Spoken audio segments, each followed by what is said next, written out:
Hey everyone, today I'm going to show you how to enable or disable text notification pop-ups on your Google Pixel 8 Pro. Without any further ado, let's get started. First, tap the gear icon on your home screen or app drawer to open up the settings menu. This is where you'll find all the system configurations for your device. Once you're in settings, scroll down and tap on apps. This section gives you access to all the applications installed on your Pixel, allowing you to manage their individual settings and permissions.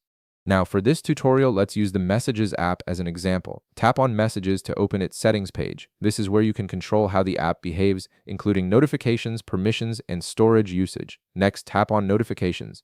This option controls how and when you receive alerts from the Messages app, giving you full control over your notification experience. From here, you'll need to tap on Show Unused Categories.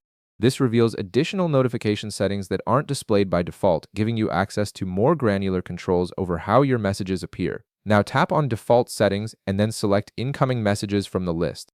This takes you to the specific notification settings for new text messages where you can customize exactly how these alerts behave on your device. Here's where you can make the change. You'll see an option labeled Pop on screen. This feature determines whether incoming text messages will appear as pop-up notifications on your display. Simply tap the toggle button beside it to disable the pop-up notifications. When you turn this off, your messages will still arrive, but they won't interrupt what you're doing with a full-screen pop-up. If you ever want to enable pop-up notifications again, just navigate back to this same screen and tap the toggle button once more.